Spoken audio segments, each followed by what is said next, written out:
Hello everyone, स्वागत है आपका अपने YouTube channel Maitreya education hub पे।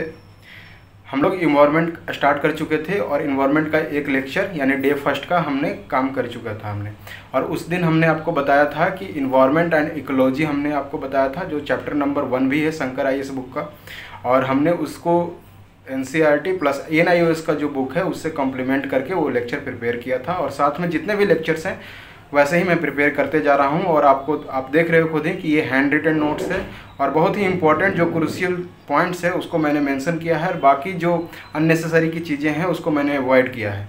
और आप देखोगे कि जब ये आप ढंग से कर लोगे तो आपके क्वेश्चन इजीली सॉल्व हो जा रहे हैं यूपीएससी के, और ये बिल्कुल ही यूपीएससी के पैटर्न के अनुसार ये लेक्चर प्रिपेयर किए गए हैं। तो प्लीज़ चैनल को सब्सक्राइब करें और वाइडली शेयर करें ताकि बहुत सारे लोगों तक ये पहुंचे और उनको इससे फ़ायदा हो। तो आज डे 2 में हम लोग जो पढ़ने वाले हैं वो फंक्शन ऑफ इकोसिस्टम है। ठीक है, फंक्शन ऑफ इकोसिस्टम में हम लोग क्या क्या देखेंगे? तो productivity is one of the function of the ecosystem. Then second one is the decomposition, then energy flow, और फिर न्यूट्रिएंट साइकिल को हम लोग फिर जो गैसियस और जो साइकिल है उसके तरीके से हम लोग देखेंगे, और एट लास्ट फिर हम लोग इकोलॉजिकल सक्सेशन को देखेंगे। तो सबसे पहले प्रोडक्टिविटी की बात करते हैं कि आखिर प्रोडक्टिविटी होता क्या है। तो देखिए, the rate of biomass production जो होता है उसी को हम लोग क्या कहते हैं? प्रोडक्टिविटी कहते हैं, यानी कि किस रेट से बायोमास प्रोड्यूस हो रहा है। ठीक है, अब ये बायोमास प्रोड्यूस कैसे होता है? तो आपको पता है कि द इंटायर जो अर्थ है वो किससे चल रहा है? जो एनर्जी का सोर्स है अर्थ का वो कौन है? तो आपको जवाब मिलेगा कि वो सन है, सूरज ही है एनर्जी का सोर्स, उसी से सारी चीज़ें चल रही हैं। तो जो एनर्जी का जो सोर्स सन है तो उसको सबसे पहले जो ग्रैब्स करती हैं, जो उसको लेती हैं और फोटोसिंथेसिस के जरिए अपनी भोजन बनाती हैं, वो है प्लांट्स एंड ट्रीज। तो जो प्लांट्स एंड ट्रीज हैं वो क्या कर रहे हैं? जो सनलाइट्स को ले रहे हैं और फोटोसिंथेसिस के जरिए उसको ग्लूकोज में बदल रहे हैं और सम अमाउंट ऑफ एनर्जी में वो बदल रहे हैं। तो इससे क्या होता है कि वो जो कार्बोहाइड्रेट या फिर जो ग्लूकोज प्रोड्यूस हो रहा है, that one is the biomass. तो अगर प्लांट के द्वारा कोई बायोमास प्रोड्यूस किया जा रहा है तो उसी को हम लोग क्या कहेंगे? Primary productivity. हम लोग प्रोडक्टिविटी को टू टाइप्स में डिवाइड करते हैं, primary productivity and secondary productivity. तो अभी आपने देखा कि जो प्राइमरी प्रोडक्टिविटी है वो क्या है कि द अमाउंट ऑफ बायोमास और organic matter produce per unit area. ठीक है, किसी एक खास प्लेस में हम बात करेंगे इसकी कि किसी एक खास रीजन में कितनी वो प्रोडक्टिविटी हो रही है। जैसे कि रीजन की बात की जाए, जैसे मैनग्रोव हो गया, ठीक है, ओशियंस हो गए, ठीक है, उसके बाद फिर जैसे लेक्स हो गए। तो दीज आर द रीजन्स। तो एक पार्टिकुलर रीजन में एक पार्टिकुलर टाइम पीरियड पर कितने अमाउंट ऑफ बायोमास प्रोड्यूस हो रहा है और किसके द्वारा प्रोड्यूस किया जा रहा है? तो प्लांट्स के द्वारा ड्यूरिंग फोटोसिंथेसिस। उसी को हम लोग क्या कहेंगे? Primary productivity. आपको पता है कि जो प्राइमरी प्रोड्यूसर है वो कौन है? वो प्लांट ही है, उसी के नाम पर ये प्राइमरी प्रोडक्टिविटी रखा गया है। तो ये प्राइमरी प्रोडक्टिविटी को हम लोग मेजर कैसे करते हैं? तो वेट या फिर एनर्जी के टर्म्स में हम लोग इसको मेजर कर सकते हैं। तो वेट जो होता है, वेट में हम लोग जो यूनिट इस्तेमाल करते हैं वो ग्राम पर मीटर स्क्वायर, एंड एनर्जी की आपको पता ही है कि किलो कैलोरी या जूल में मापते हैं। जो स्टैंडर्ड यूनिट है वो कैलोरी है। तो किलो कैलोरी पर मीटर स्क्वायर में हम लोग एनर्जी यानी कि प्राइमरी प्रोडक्टिविटी को मेजर करेंगे।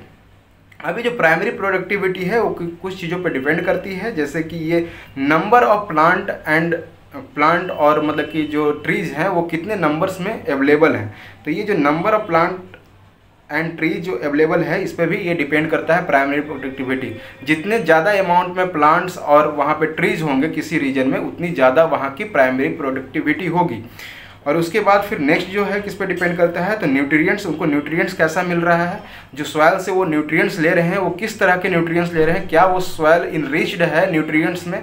क्या सफिशिएंट अमाउंट ऑफ न्यूट्रिएंट्स उनको मिल पा रहा है? तभी तो वो प्रोड्यूस कर पाएंगे ज़्यादा अमाउंट में। तो अगर न्यूट्रिएंट्स ज़्यादा होगा, उनके अकॉर्डिंग होगा, तो ये प्राइमरी प्रोडक्टिविटी इंक्रीज करेगी।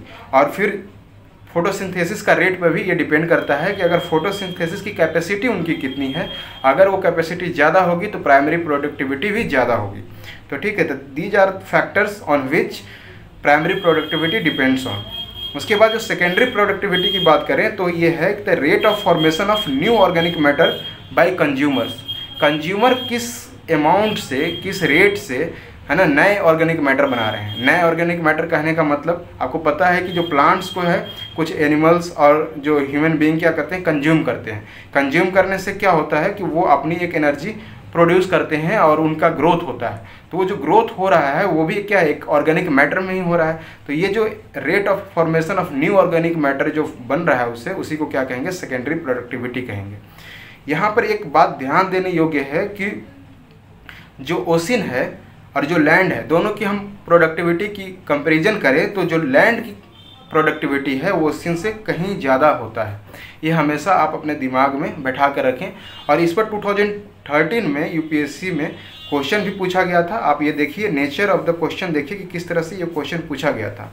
विच of the following is the correct sequence of ecosystems in order of decreasing productivity. किसके बारे में बोला, डिक्रीजिंग प्रोडक्टिविटी। ये आप ऑर्डर आपको पता होना चाहिए। जैसे आप एग्जामिनेशन में आप ये क्वेश्चन पेपर पढ़ते हो तो जहाँ भी इस तरह से हो तो आप प्लीज़ उसको है ना मार्क कर दे, ताकि आपको कंफ्यूज ना हो कि वो इंक्रीजिंग ऑर्डर में ये करना है या डिक्रीजिंग ऑर्डर में। कभी कभी क्या होता है कि जल्दी जल्दी में हम लोग क्या समझ लेते हैं, उल्टा समझ लेते हैं और उल्टा मार्क करके आ जाते हैं। तो यहाँ पर जैसे कि मैंने यहाँ पर टिक मार्क कर दिया है कि डिक्रीजिंग प्रोडक्टिविटी, वहाँ वैसे भी आप एग्जाम में कर सकते हैं। और फिर देखिए ऑप्शन क्या क्या है, ओशन, लेक, ग्रासलैंड, मैनग्रोव। अब बताइए कि मैंने आपको अभी बताया कि जो लैंड की प्रोडक्टिविटी है वो ज़्यादा होती है ओशन से। तो ये तो बिल्कुल सरासर गलत है ना, क्योंकि यहाँ पर कहने का मतलब यहाँ पे ओशन का सबसे ज़्यादा दिखा रखा है। तो ए ऑप्शन वाज द रॉन्ग। फिर नेक्स्ट ऑप्शन है मैनग्रोव्स, ओशन, ग्रासलैंड, लेक्स। अब यहाँ पर देखिए ओशन फिर ग्रासलैंड से पहले आ गया है, तो this option will also be wrong. उसके बाद ऑप्शन सी में आप देखें, उसी तरह ऑप्शन डी में भी आप देखिए ओशन फर्स्ट में है, तो ये आप गलत काट सकते हैं। तो सीधे आप अराइव होते हो option number C, and option number C was correct. आपको एक और बात बता दूं कि जो मैनग्रोव्स होते हैं उनकी प्रोडक्टिविटी बहुत ज़्यादा होती है। पर स्क्वायर मीटर या पर स्क्वायर जो भी क्षेत्र है उनका, उसमें जो है बहुत ज़्यादा वो बायोमास प्रोड्यूस करते हैं। और सबसे ज़्यादा मैनग्रोव्स, एस्चुरी, इनकी जो है प्रोडक्टिविटी बहुत ज़्यादा होती है। तो ये आप बात हमेशा याद रखें, मैनग्रोव्स की प्रोडक्टिविटी इज़ वेरी हाई, ठीक है, ग्रासलैंड की अपेक्षा या लेक्स की अपेक्षा या ओशन की अपेक्षा। नेक्स्ट जो है फंक्शन ऑफ द इकोसिस्टम, वो है डिकम्पोजिशन। डिकम्पोजिशन कहने का मतलब क्या है, आप पूरा लाइफ साइकिल उठाकर देख लें तो होता क्या है कि जो लाइफ है ना, जैसे कि जो लिविंग बीइंग अपना एक एज, उनका एक एज स्पैन होता है। फिर एज स्पैन के बाद वो क्या करते हैं, वो बॉडी डेड हो जाती है, सेल्स मरने लगते हैं, बॉडी डेड हो जाती है। अब वो डेड बॉडीज़ क्या है कि क्या वो कैसे यूटिलाइज होगा। तो जो डिकम्पोजर्स हैं, जो माइक्रो ऑर्गेनिज्म्स हैं, उनको क्या करते हैं, उनको सिंपलर, जैसे कि हमारी बॉडी जो है वो कॉम्प्लेक्स फॉर्म है, उसको सिंपलर फॉर्म में तोड़ती हैं और वो क्या करती हैं, उस पर वो उनका एक भोजन बन जाता है, ठीक है। तो जो कॉम्प्लेक्स ऑर्गेनिक मैटर है वो जो ब्रेक डाउन होता है इनऑर्गेनिक मैटर में, फाइनली जो है बॉडी किस में टूट जाता है, वो है inorganic matter such as carbon dioxide, water and other form of the nutrients. तो इनमें ये ब्रेक डाउन होता है। तो जो ये प्रोसेस जो है ये ब्रेक डाउन का, ठीक है, कॉम्प्लेक्स ऑर्गेनिक मैटर से, ठीक, ये इनऑर्गेनिक मैटर में, इसी को हम लोग क्या कहते हैं, डिकम्पोजिशन कहते हैं। और जो ये डेड जो ऑर्गेनिक मैटर हैं उसका एक खास टर्मिनोलॉजी यूज होता है जिसे हम लोग बोलते हैं डेट्रिटस। तो जो मटेरियल फॉर डिकम्पोजिशन आप इसे बोल सकते हैं, उसी को हम लोग क्या कहेंगे, डेट्रिटस कहेंगे। फॉर एग्जांपल जैसे कि पेड़ से पत्तियां गिरती हैं, पत्तियां गिर पे ज़मीन पर गिर जाती हैं, तो वो भी एक तरह से डेट्रिटस है, क्योंकि वो अब डिकम्पोजिशन के लिए अवेलेबल है ना। डेड रिमेन ऑफ एनिमल्स है, ये भी क्या है कि अब डिकम्पोजिशन के लिए अवेलेबल है। देखिए नेचर ने ना बहुत ही अच्छे तरीके से व्यवस्था कर रखा है, ठीक है। ये किसी समहाउ ये कहीं इवोल्यूशन होगा या फिर कोई और चीज़ होगी कि इस तरह से सारी चीज़ें चल रही हैं, एक कंटिन्यूटी में चल रही हैं। और ये कंटिन्यूटी नेचर हमेशा फॉलो करती है कि बर्थ होता है, उसके बाद डेथ होता है, और फिर ये डिकम्पोजिशन का प्रोसेस होता है, या फिर ये साइकिल चलता रहता है। अगर मैं थोड़ा सा आउट ऑफ द कॉन्टेक्स्ट होकर मैं बात करूं, है ना, तो आप ये समझ सकते हैं कि there is no birth and there is no death. कैसे? तो आप देख रहे हैं कि आप जिसको बर्थ बोल रहे हैं, ठीक है, जो एक न्यू बीइंग्स जो प्रोड्यूस हो रहा है, तो वो कहीं ना कहीं ये नेचर का ही एक पार्ट था कि जो कि एक्युमुलेट होकर और वो फिर से एक नया फॉर्म में वो दिखाई दे रहा है। और फिर वहीं पे जो उससे हम लोग डेथ बोलते हैं, उसके बाद फिर वो डेड हो जाता है, तो फिर वो कहीं ना कहीं नेचर में ही यूटिलाइज हो जाता है। या तो आप उसको किसी रिचुअल्स के अनुसार उसको जला देते हैं उस बॉडी को, तो जो क्या है कि एटमॉस्फेयर में वो डिजॉल्व हो जाता है, या तो फिर मतलब डिकम्पोज होता है, ज़मीन में उसको दफनाया जाता है तो डिकम्पोज होकर और फिर से वो नेचर में मिल जाता है। तो अगर आप ढंग से समझे तो ये there is no birth there is no death, ठीक है। वैसे भी ये आउट ऑफ कॉन्टेक्स्ट मैंने बात कही, अगर मतलब कि अपने सब्जेक्ट पे वापस लौटते हैं तो ये क्या है कि जो डेट्रिटस है, ठीक है, वो डेट्रिटस क्या करता है, जो डिकम्पोजर्स होते हैं यानी कि जो भी माइक्रो ऑर्गेनिज्म होंगे उसको डिकम्पोज करते हैं, उसको ब्रेक डाउन करते हैं इनऑर्गेनिक मैटर में, ठीक है। अब there are certain steps involve in the decomposition, जैसे कि सबसे पहले क्या होता है, फ्रेगमेंटेशन होता है। फ्रेगमेंटेशन कहने का मतलब क्या है कि जो डेट्रिटस हैं वो तो बिल्कुल कॉम्प्लेक्स फॉर्म में है। फॉर एग्जांपल ये लीफ है, आप ये देख लीजिए, तो ये लीव्स क्या है, कॉम्प्लेक्स फॉर्म में। इसको क्या करे, ये बिगर है, इसको क्या करेगा, स्मॉलर पार्टिकल में ये टूटेगा, ठीक है। ये छोटे छोटे पार्टिकल्स में ये टूट जाएंगे, इसका ब्रेकडाउन होगा और एक किसके द्वारा तोड़ा जाएगा, तो डेट्रीवर्स होते हैं जो कि डेट्रिटस पे फीड ऑन करते हैं, उसको डेट्रीवोर्स बोलते हैं। जो कि डेड जो ऑर्गेनिक मैटर है उस पर वो उनका भोजन बनता है, उसी को क्या कहेंगे, डेट्रीवोर्स बोलेंगे, क्योंकि वो डेड ऑर्गेनिक मैटर पर डिपेंड करते हैं, उसको अपना भोजन बनाते हैं। फॉर एग्जांपल अर्थवर्म, तो ये क्या करेंगे कि जो भी कॉम्प्लेक्स चीज़ है, जो जैसे कि फॉर एग्जांपल लीफ, इसको ब्रेक डाउन कर दिया स्मॉल पार्टिकल्स में, इसी को क्या कहेंगे, फ्रेगमेंटेशन कहेंगे, यानी कि स्मॉल फ्रेगमेंट्स में ये टूट गया। सेकेंड स्टेप है लीचिंग। लीचिंग में क्या होता है कि जो सोल्यूबल ऑर्गेनिक मैटर हैं वो क्या करेंगे, परकोलेट कर जाएंगे सॉइल के अंदर, ठीक है। परकोलेशन का मतलब क्या होता है कि कोई भी वाटर डिजॉल्व होने वाला जो ऑर्गेनिक मैटर है वो वाटर में डिजॉल्व करेगा और फिर क्या आएगा कि बीनीथ द सॉइल वो रन ऑफ कर जाएगा, उसी को क्या कहेंगे, लीचिंग कहेंगे। नेक्स्ट जो स्टेप होता है वो है कैटाबॉलिज्म। और कैटाबॉलिज्म में ही मतलब कि बहुत सारी चीज़ें हो जाती हैं, जैसे कि जो डेट्रिटस है वो इनऑर्गेनिक मैटर में यही बदलता है। तो अगर यूपीएससी पूछे कि इनऑर्गेनिक मैटर में है ना कौन से प्रोसेस में बदलता है डेट्रिटस, तो वो है कैटाबॉलिज्म। और ये बैक्टीरिया और जो फंगल एंजाइम्स हैं वो इसको चेंज करते हैं डेट्रिटस से और इनऑर्गेनिक सब्सटेंस में। नेक्स्ट है ह्यूमिफिकेशन। ह्यूमिफिकेशन कहने का मतलब है कि सिंपली भाषा में कि ह्यूमस का एक्युमुलेशन हो रहा है। अब ये ह्यूमस क्या है, तो आपने देखा होगा कि अगर कहीं पेड़ पौधे ज़्यादा हैं, ठीक है, तो वहाँ की मिट्टी को आप देखो तो ऊपर ना एक ब्लैक की सब्सटेंस का एक लेयर होता है, वो सॉइल टाइप ही होता है। वो ब्लैक सॉइल नहीं होता है एक्चुअली, वो है गार्डन सॉइल, लेकिन वो क्या हो रहा है कि वो ब्लैकिश कलर क्या होता है, एक एमोर्फस सब्सटेंस होता है, उसी को ह्यूमस कहते हैं। होता क्या है कि जब ये कैटाबॉलिज्म हुआ, ये इनऑर्गेनिक मैटर में बदल गया, तो कुछ अमाउंट ऑफ क्या होते हैं कि वो पूरी तरह से डिग्रेडेड नहीं होते हैं। और ये जो ह्यूमस जो होते हैं वो हाईली रेजिस्टेंट टू किसके होते हैं, जो कि माइक्रो ऑर्गेनिजम्स हैं, ठीक है। यानी कि अब क्या होगा कि जो डिकम्पोजिशन का जो प्रोसेस है ह्यूमस फॉर्मेशन के बाद, वो प्रोसेस क्या होगा, स्लो हो जाएगा, वो रेट स्लो हो जाएगा। ह्यूमस क्या है कि डिकम्पोजिशन को रेजिस्ट करता है, वो डिकम्पोजिशन को जल्दी होने नहीं देता है, ठीक है। तो ये ह्यूमस फॉर्मेशन के बाद डिकम्पोजिशन बहुत ही स्लो रेट में होता है, ये आप बिल्कुल याद रखिएगा, ठीक है। नेक्स्ट जो एंड फाइनल स्टेप है वो है मिनरलाइजेशन।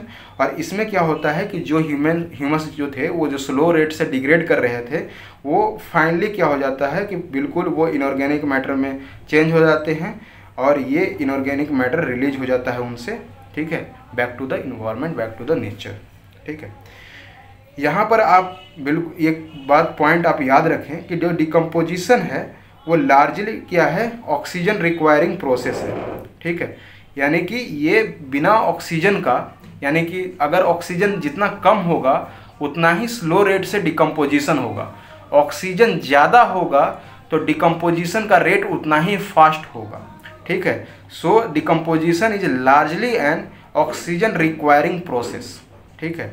अब ये रेट ऑफ डिकम्पोजिशन किस किस पे डिपेंड कर सकता है, तो सबसे पहले है कि केमिकल कंपोजिशन पे, कि जो डेट्रिटस जो है उसका केमिकल कंपोजिशन क्या होता है। कुछ केमिकल्स होते हैं कि जो बहुत आसानी से टूट जाते हैं, ब्रेक डाउन कर जाते हैं, फॉर एग्जांपल जैसे कि नाइट्रोजन है, ठीक है, वाटर सॉल्युबल जो सब्सटेंस जो हैं वो क्या होते हैं कि बहुत ही क्विकर उनका डिकम्पोजिशन हो जाता है। कुछ जो मतलब कि डिट्रीटस होते हैं उनमें क्या होता है कि लिग्निन और चिटिन ये ज़्यादा मात्रा में होती हैं, जिससे क्या होता है कि इसका जो रेट जो है वो स्लो हो जाता है। अब ये लिग्निन और ये जो चिटिन है क्या, ठीक है, ये जितने भी मैं एग्जांपल्स लिख रहा हूँ ना ये सारी एनसीईआरटी बुक और एनआईओएस बुक से मैचिंग करता है और उन्हीं से मैंने उठाए हैं। वो इसलिए क्योंकि आप अगर प्रीवियस ईयर क्वेश्चन उठाकर देखोगे ना तो जितने एग्जांपल्स वो पूछते हैं और ज़्यादातर वो एग्जांपल्स पे ही क्वेश्चन पूछते हैं और एग्जाम्पल को ही आपको कंसेप्ट से मतलब कि बताना होता है। तो अगर आपको एग्जाम्पल्स ये याद रहने चाहिए, अगर याद हैं तो आप बिल्कुल आसानी से वो क्वेश्चन कर लोगे। अब देखिए यहाँ पे लिग्निन और चिटिन दो एग्जाम्पल दिया हुआ है। लिग्निन और चिटिन आपको पता होना चाहिए कि ये क्या है। एक्चुअली ये पॉलीमर्स हैं, ठीक है। तो ये पॉलीमर्स होने के कारण क्या होता है, ये रेट इनका डिकम्पोजिशन जो रेट है वो बहुत ही स्लो होता है। तो याद रखिएगा कि जो डिट्रीटस हैं जो कि इनरिच्ड हैं लिग्निन और चिटिन में, उनका जो डिकम्पोजिशन होगा वो बहुत ही स्लो रेट में होगा। नेक्स्ट जो फैक्टर है वो क्लाइमेटिक फैक्टर्स है, जिस पे ये डिपेंड करता है क्या, डिकम्पोजिशन का रेट, ठीक है। जैसे कि टेम्परेचर और सॉइल का मॉइस्चर है। फॉर एग्जांपल अगर मान लीजिए कि कहीं पे कहीं का जो क्लाइमेटिक रीजन है, वहाँ पे जो क्लाइमेटिक वहाँ पे जोन है, या फिर वो पार्टिकुलरली वहाँ पे वेदर जो है काफ़ी वार्म है और मॉइस्ट है, तो ये अगर वार्म ज़्यादा है और मॉइस्चर ज़्यादा है तो यहाँ पे डिकम्पोजिशन का रेट भी क्या है, ज़्यादा होगी, ठीक है। तो आपको ये याद रखना चाहिए कि decomposition depends on the temperature. जैसे जैसे टेम्परेचर बढ़ता है डिकम्पोजिशन का रेट बढ़ता है, जैसे जैसे मॉइस्चर बढ़ेगा वैसे वैसे डिकम्पोजिशन का रेट भी बढ़ेगा, और वैसा वर्सा कि अगर लोअर टेम्परेचर होगा तो डिकम्पोजिशन का रेट स्लो होगा। और पहले ही मैंने बताया कि ये ऑक्सीजन रिक्वायरिंग सब ये प्रोसेस है। तो अगर एनारोबिक ये रेस्पिरेशन कहीं पे हो रहा है या इन्वायरमेंट है जहाँ पे ऑक्सीजन की डिफिशियंसी है, तभी भी ये डिकम्पोजिशन का रेट क्या होगा, बहुत ही स्लो हो जाएगा, ठीक है। अब इस पर देखिए क्वेश्चन पूछा है 2013 में, with reference to the food chain in ecosystem, okay, which of the following kind of organism is are known for the decomposer organism. Decomposers के बारे में पूछा है कि कौन से ऑर्गेनिज्म हैं कि जिनको डिकम्पोजर्स बोला जा सकता है। पहला है कि वायरस, सेकेंड है फंगाई एंड थर्ड है बैक्टीरिया। अभी मैंने बताया bacteria and fungi are decomposers, अभी हमने डिस्कस किया, तो ये दोनों तो सही है। लेकिन वायरस के बारे में देखते हैं क्या ये सही है। अभी जैसे कि कोरोना का जो दौर चल रहा है इसमें वायरस के बारे में आपने बहुत सुना होगा, पढ़ा होगा। तो वायरस है क्या एक्चुअली, ये एक्चुअल में एक पैरासाइट है जो कि एक होस्ट की तलाश में होता है। और जैसे कि कोरोना वायरस क्या है, ये ह्यूमन बॉडी पे या फिर एनिमल बॉडी पे ये लिव ऑन करता है। तो दिस इज एक पैरासाइट है, ये डिकम्पोजर्स नहीं है। डिकम्पोजर्स क्या करते हैं, वो डेड जब बॉडी हो जाती है तब उस पर फीड ऑन करते हैं, तब वो अपने उसका भोजन बनाते हैं। लेकिन जो पैरासाइट होते हैं वो लिविंग ऑर्गेनिज्म पर रहते हैं। और कल ही मैंने बताया था लेक्चर में, जो अपना जो पहला लेक्चर था उसमें भी मैंने बताया था पैरासाइट्स के बारे में, कि जो कि लिविंग ऑर्गेनिज्म पर रहते हैं और वहीं से वो न्यूट्रिएंट्स ग्रहण करते हैं। तो अगर लिविंग ऑर्गेनिज्म वो डेड हो जाएगा तो वो पैरासाइट्स का भी कोई वजूद नहीं बच जाएगा। तो यही है कि यानी कि virus is not a decomposers. तो B option was correct 2 and 3। Next जो फंक्शन है इकोसिस्टम का वो है एनर्जी फ्लो, ठीक है। एनर्जी की फ्लो अगर हम देखें तो वो किस तरह से हो रहा है, मैंने लेक्चर के स्टार्टिंग में ही आपको बताया कि सन इज द ये मेन सोर्स ऑफ एनर्जी। जो मेजर सोर्स ऑफ एनर्जी है जो अर्थ पे, वो क्या है, सन है। तो सन से जो क्या होते हैं, रेडिएशंस आते हैं। अब ये सन से जो रेडिएशन जो आ रहा है उसमें सिर्फ और मतलब कि 50% से भी कम ऐसे रेडिएशन होते हैं कि जो फोटोसिंथेटिकली एक्टिव रेडिएशन होते हैं। फोटोसिंथेटिकली एक्टिव रेडिएशन कहने का मतलब है कि प्रकाश संश्लेषण जो हिंदी में बोलते हैं, कि वैसे रेडिएशन जिसको उपयोग करके, जिसको यूज में लाकर, है ना, फोटोसिंथेसिस की प्रोसेस हो सके। तो वैसे वो रेडिएशन 50% से भी कम है, ठीक है।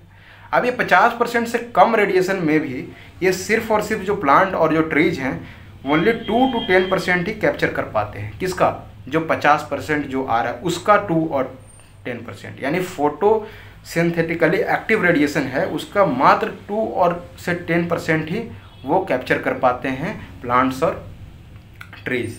अब ये जो प्रोड्यूसर हैं ये फोटोसिंथेसिस का प्रोसेस करके ये प्रोड्यूस किया, ऑर्गेनिक मैटर प्रोड्यूस करते हैं। इससे क्या किया, इसको फिर फॉर एग्जांपल डियर के द्वारा खाया जाएगा। तो अब देखिए कि ये तो पहले ही एनर्जी इनके पास इतना कम थी, अब जो एनर्जी फ्लो होगा तो और एनर्जी घट जाएगी। इसी तरह से जो आगे की ओर जैसे जाते जाएंगे उसी तरह से एनर्जी की फ्लो, एनर्जी का अमाउंट जो है वो डिक्रीज होते जाता है। ठीक है, जैसे कि deer is eaten by the lion, और ये जो एनर्जी का जो ट्रांसफ़र होगा डियर से लायन में वो भी बहुत कम हो जाएगा। तो इस प्रकार से है ना, हमने एक आप पढ़ते हैं कि ट्रॉपिक लेवल है ना, तो इसी को ट्रॉपिक लेवल कहते हैं। ट्रॉपिक लेवल एक्चुअली में है क्या, अगर आप उसको ढंग से समझे ट्रॉपिक लेवल को, अगर डिफिनीशन आपसे क्वेश्चन में पूछ दिया है और उसमें ऑप्शन दे दिया है, तो ट्रॉपिक लेवल इज मतलब कि पार्टिकुलर प्लेस है ना, जो एनर्जी फ्लो में, जो एनर्जी फ्लो का जो डायग्राम जो हमने बनाया है उसमें जो पार्टिकुलर जो प्लेस है उसको डिफाइन करता है ट्रॉपिक लेवल। जैसे कि एक पार्टिकुलर प्लेस, ये जो प्रोड्यूसर्स हैं उनका एक पार्टिकुलर प्लेस है, ये जो है ये पार्टिकुलर प्लेस ये प्रोड्यूसर्स का है। ठीक है, ये कंज्यूमर, प्राइमरी कंज्यूमर्स का एक पार्टिकुलर प्लेस है, फिर जो सेकेंडरी कंज्यूमर है उनका एक पार्टिकुलर प्लेस है। तो इसी को हम लोग बोलते हैं ट्रॉपिक लेवल। ठीक है, जो एनर्जी की जो फ्लो होती है वो आपको पता है कि ये यूनिडायरेक्शनल फ्लो होती है। ऐसा नहीं होगा कि देयर इज़ नो मैकेनिज्म कि यहाँ से जो एनर्जी फ्लो है ना, लायन से एनर्जी फ्लो करके डियर में चला जाए। There is no mechanism, there is no such mechanism, ऐसा कोई मैकेनिज्म नेचर के द्वारा नहीं है। हाँ, जब लायन जब डेड होगा, ठीक है, तो उसकी बॉडी पर जो फीड ऑन करेंगे जो डिकम्पोजर्स, तब जाके वो क्या है कि नेचर में डिजॉल्व होगा और नेचर उसको उस एनर्जी को यूटिलाइज करेगी। लेकिन अगर डायरेक्टली बोला जाए तो there is no way out that deer will use energy of lion. ठीक है, so the flow of energy is always unidirectional, ये याद रखिएगा, ऑलवेज यूनिडायरेक्शनल। ठीक है, अब फॉर एग्जाम्पल ये तो हमने टेरेस्ट्रियल एक इकोसिस्टम का एग्जाम्पल दिया हमने। दूसरा एग्जाम्पल लेते हैं इक्वेटिक इकोसिस्टम का, उसमें एनर्जी कैसे फ्लो कर रहा है। तो वहाँ पर फाइटोप्लैंक्टन्स होते हैं। फाइटोप्लैंक्टन्स फॉर एग्जाम्पल जैसे एल्गी है, सम काइंड ऑफ बैक्टीरियाज है। ठीक है, अब इनको क्या है, फाइटोप्लैंक्टन्स जैसे कि छोटे छोटे मतलब प्लांट्स होते हैं, फिर जो एल्गी है वो भी प्रोड्यूसर्स होते हैं, कुछ बैक्टीरिया जो हैं है ना वो भी प्रोड्यूसर्स होते हैं। तो ये इनको क्या करेगा, ये किसके भोजन बनेंगे, वो है जूप्लैंक्टन्स के। Zooplanktons will feed on the phytoplanktons. और जैसे कि मोलस्कस फॉर एग्जांपल, मोलस्कस भी है। ठीक है, तो ये क्या करेंगे, ये एल्गी वगैरह पे फीड ऑन करते हैं और फिर इनको कौन खा लेता है, फिशेस खा लेते हैं। तो इस तरह से एक फूड चेन यहाँ भी बन रहा है, एक एनर्जी का फ्लो हो रहा है। ठीक है, अब मैंने आपको बताया कि जिस तरह से हम लोग आगे बढ़ते हैं फूड चेन में है ना, तो उस तरह से क्या होता है कि एनर्जी की जो अमाउंट है वो डिक्रीज होते जाती है। अभी मैंने बताया कि जैसे कि सन से कितना ही बहुत ही कम अमाउंट में ले पा रही हैं कौन से प्लांट्स एंड जो ट्रीज हैं, उसके बाद फिर जो प्राइमरी जो कंज्यूमर होगा वो और भी कम ले पाएगा। तो इस तरह से तो एनर्जी क्या है, एनर्जी लेवल घटते जा रहा है।